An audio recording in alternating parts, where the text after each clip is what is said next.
sources ng balita para mag-imbestiga. Kung may sasabihan kayo, sabihin nyo yung totoo lang, at kung pwede naman, wala lang ng samaan ng loob. Okay?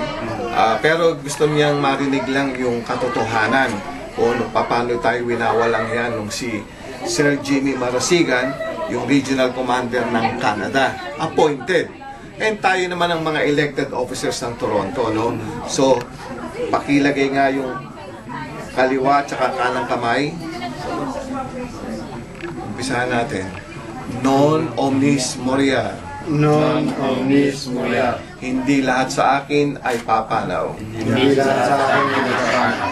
Maraming salamat po.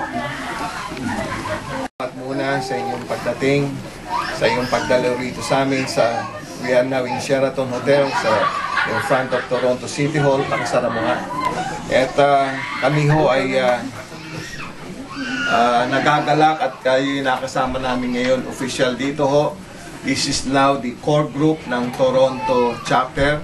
Yung iba ho naming membro hindi na ho namin kinumbida, yung mga officers lang.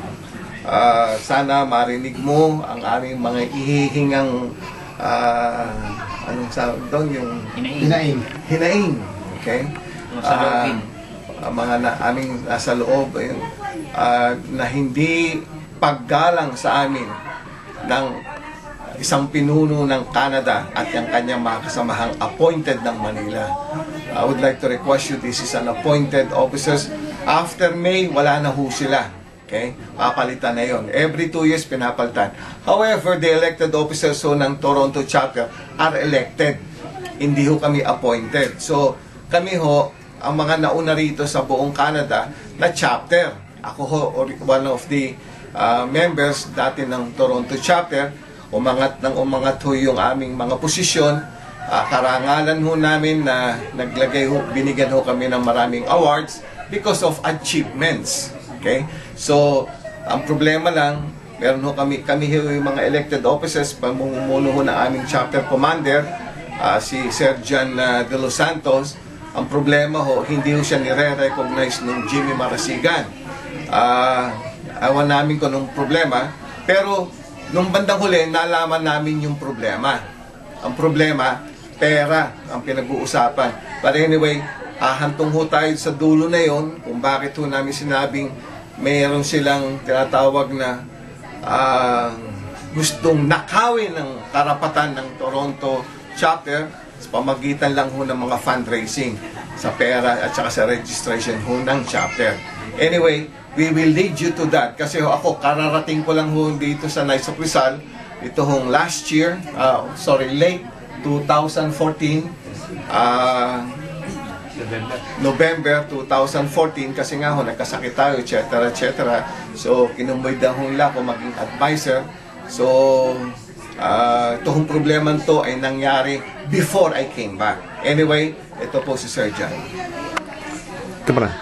Pwede bang ipaliwanag mo, Mr. Chito, kung ano pinag-uusapan natin, Knights of Rizal o kung anong asosasyon? Ang tawag ho dito is Knights of Rizal. Ito ho ay isang patriotic, nationalistic na samahan ng mga Pilipino at ibang lahi na nakumbida na maging membro ng Knights of Rizal sa buong mundo. Kami ho ay maraming chapters at mga kasama sa iba-ibang bahagi ng mundo. Ang huli ho ay yung China. Meron ho tayo siyang Jose Rizal Park din dyan sa China na binuo noong 2004. At marami pa hong mga little chapters na nabuo. At isa rin ho yan doon sa mga iaangal namin against dyan kay Sir Jimmy Marasigan. Ang tawag ko sa amin ay Sir o Maginoo, sapagkat yan ho nakalagay sa Philippine Constitution 646. Nire-recognize yung Knights of Rizal ng Pilipinas doon ho sa Kongreso. Ano ho tayo? Charter. Yung hong ating asosasyon para ho ito yung Philippine Scouts. Okay? So yung usapan limited sa Knights of Rizal. Knights of Rizal Toronto chapter. Yes. Okay. Sino ba mga official niyan ngayon? Ito ho si Sir John De Los Santos, ang aming elected na chapter commander, kumbaga siya ang pinakamataas sa chapter. Si Sir Ben Ferrer, siya ho ay isang senior advisor, dati yung chapter commander, naging area commander. Si Sir Edwin Estebaho, isa naming chapter trustee. Ito naman ho sa aking kanan ay si Sir Luis Caragan, isa pong aming trustee, chapter trustee. At ito ho ang aming scribe o secretary, si Sir Ronnie Gonzales.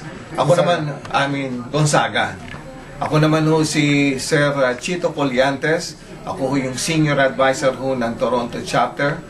Formerly ho, chapter commander, naging area commander, naging assistant regional commander. However, yung achievement ko ho, ako ho ay special assistant sa buong mundo for 7 Supreme Council, 7 Supreme Commanders from sila Roger Kiambao hanggang doon ho kina Sir Hilario Davide, sila Sir tawag dito, ang dami ho, yung tandaan eh. Sila Joey Lina, Senador Joey Lina, si Sir yung police na si Colonel so-and-so, nakalimutan ko na ho. Sila Sir, marami ho yan, 7. Anyway, nasa... So, ibig sabihin, nagkaroon ba ng halalan at nahalal itong mga bagong opisyal ngayon? Ito ho, kami sa Toronto chapter, yes.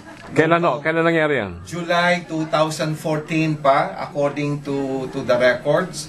Ang problema, hindi ni-recognize nung appointed regional commander ng Canada. Ni Poblete nung araw. Anong papel naman ni Poblete? Dati ho yung appointed regional commander din. Sino nag-a-appoint? Sa Manila, Philippines. Parang ako, appointed ako na Manila. Okay. So yung authority nagagaling sa Manila? Aha. Talagang full authority is coming from Manila.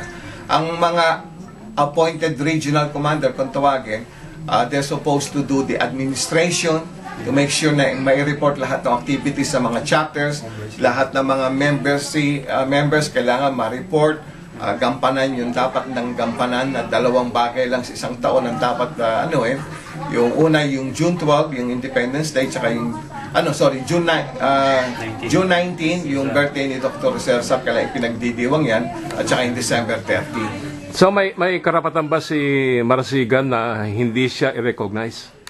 No, he has no authority at all to not to recognize the elected officers, because ito elected to mga to eh. So nangyari lang, ginamit niya yung posisyon niya na hindi i-recognize ang mga bata. So pwede ba siyang sipain nyo? Bakit ho hindi? Mali ho na yung ginagawa niya. So ba't hindi nyo ginagawa? Kasi ang Knights of Rizal, we are called illustrious gentlemen. Okay? Dapat sama-sama, magkakapatid, walang siraan or something. Ang problema lang, medyo abuso na ho siya na i-layout namin sa inyo. Medyo abusado na ho siya. Okay. Ano bang ibig niya sabihin na umaabuso na siya, si Mr. Marasigan? Kasi kami sa Knights of Rizal Toronto, kami yung pinaka-aktibong chapter ng buong Canada region dito sa Ontario. Kung napapansin nyo, nakaka-attend kayo ng mga event namin na ginagawa namin sa Airwells Park. Palagi ang Toronto ang nangunguna para lang matuloy yung mga event. Kasi ang iniisip namin sa Knights of Rizal, as a Knights of Rizal, gusto namin maibigay sa mga kababayan natin kung ano yung tunay na mga makabayan at tunay na Pilipino. Ang nakikita namin sa kanila ngayon, lalo na sa grupo ng mga nasa region ni Marasigan, yung nagiging greedy sila on power, parang gusto nilang hawakan kami. Pero ang Knights of Rizal chapter, it is an autonomous chapter. Yan ay according sa Manila, na walang karapatan ang region na na kontrolin. Nandyan sila para lang as an overseer, na iparating lang sa amin kung ano man yung pinararating ng Manila, nakakautusan, ipararating sa amin. Pero hawakan kami, wala silang karapatan. Ang nangyari kasi ganito, nagkaroon kami ng election nung last year. That was June 2014. June 2014. Yun yung pangalawang election na namin. Hindi, yung pangalawang leader na. Hindi, yung pangalawang election after nung chapter commander na si Mario Alberto. Kasi meron pa kami sinugdan na na chapter commander. Kasi umiikot yan eh.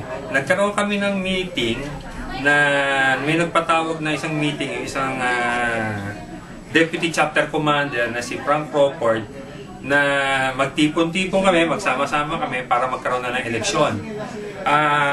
In the first place, si Jimmy Marasigan, deputy, ano pa siya noon, regional commander. So, nandun siya. Inimbitahan namin siya, umatin siya ng eleksyon namin. Kompleto kami ng dokumento, nagbotohan, for short. Nagbotohan kami, kompleto kami. Doon sa roster. Nandun kayo sa ano? Nung ano na yan, at least you have 9 members na registered member, pwede na kayo magbotohan ng bagong chapter commander.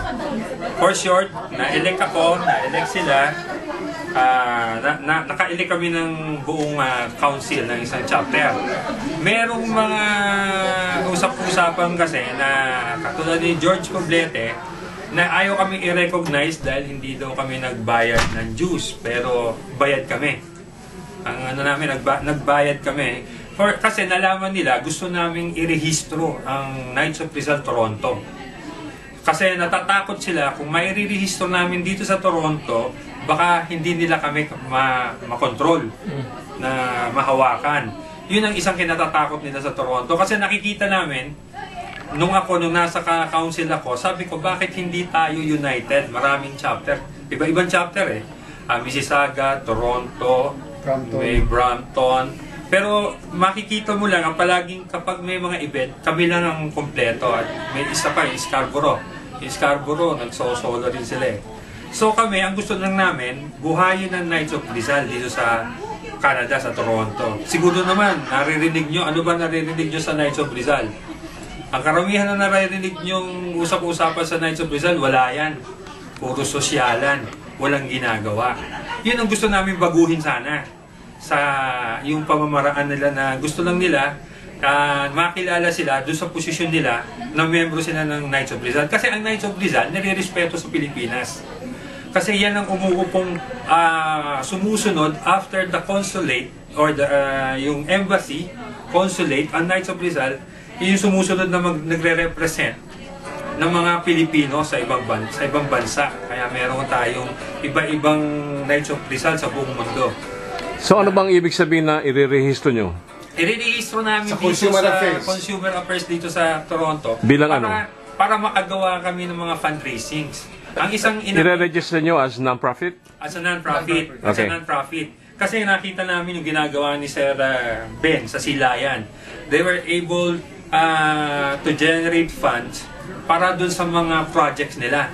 At isang kinukuha namin nun, kaya namin gusto sila i-register, at least the government is helping an organization for funding. Para at least doon kami makakukuha ng pondo na ibibigay din natin sa community. Hindi lang sa mga Pilipino, pati dito sa mga tiga-Toronto. So ibig sabihin, all these years, hindi non-profit yung Knights of Rizal? It is Hindi not naka-registered. Hindi naka-register? Hindi siya registered. Yun ang nung naupo ako sa council. Sandali, let me correct you. We were registered as an organization. Okay, as a nationalistic, as patriotic association. However, hindi kami registered as hindi, yung tawag doon, yung non-profit. Non-profit. Hindi pa at that time. Kasi nobody really cares at that time. Okay, kasi buo eh. At lahat ng mga miyembro naming kinuha o sumapi sa amin nung araw, ito na yung mga presidente ng iba-ibang asosasyon ng mga non-profit, etc. Tulad ng Silayan, mga non-profit, we do not really need it. Yan ang nag-umpisa. So, nung nagano kami ng Pista ng Bayan, yung parada ng lechon di sa City Hall, kami nag-umpisa niyan. Ako yung chairman nung for 8 years. Ako yung chairman hanggang sa nakuha ng FCT.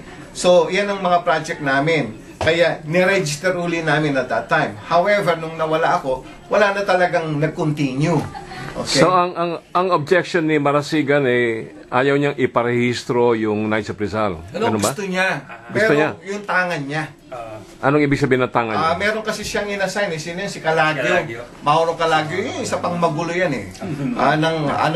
Gusto niya. Ito kasi, Suntukan sir, ang talagang ayaw nun is si Poblete. Kasi nireport ni Poblete na nagtatayo daw kami ng isang Knights of Rizal na Canada. Ayaw ni Poblete na i-register? Registered. Okay. Sabi niya, i-register nyo pero hindi Knights of Rizal ang nakapangalan. Pero tinanong namin sa sa Pilipinas, lalo na sa Amerika, ang daming nakarehistro na Knights of Rizal chapter kasi required sila kung magpo-put out ka ng isang organization na irehistro sa consumer affair nila. So, ginaya namin dito na irehistro, pinilit namin. Pinontra ni Poblete. Ayaw niya. Hanggang ang pangako ni Sir Jimmy, sinabi namin kay Jimmy Marasigan, Sir, ganito ang plano namin. Para rin sa ikabubuti ng organisasyon. Kasi ang tingin sa atin ng mga Pilipino dito sa Toronto o sa Canada, ang Knights of Rizal, yung organisasyon, sosyalan. Social club. Oo, parang gano'n na, wala namang ginagawa. Tanong ko nga sa inyo, naririnig nyo, may narinig ba kayong nagawa ang Knights of Rizal? So, Meron, ibig sabihin, bukod sa i-register nyo yung Knights of Rizal, i-upgrade nyo pa yung status as a community organization. Exactly, yeah. Okay. Kasi we are entitled to get fundings from the gobyerno. Ngayon, noong 2014, na-assign ng Toronto chapter, yung pangalan nun, sino yan? Yung gusto manuntok? Calagio. Ano yung pangalan nun? Yung salbahe? Si Mario. Yung Mario Calagio, Mauro Calagio. Siya yung na-assign ng grupo na handler nung registration. So in fact, yan, at saka yung dating chapter commander, ang pangalan nun? Si Mario Alberto. Alberto. They both came to my office to get yung yung advice and saka yung how to do the documentation. So ang ginawa ko, dinala ko sila mismong dalawa doon sa consumer affairs. O ito, pilapan nyo to, etc. O itong mga tao to, gano'n yan, lagay niyo yung mga pangalan ng elected officers ng Toronto. Okay? Ngayon, medyo na-hold nga nung sila Jimmy Marasigan kasi kapag natanganan ng Toronto chapter talaga yung registration, hindi na sila pwedeng kumuha ng funding o solicitation kasi magiging duplication, which is wrong yun. Bawal ho yun. Okay?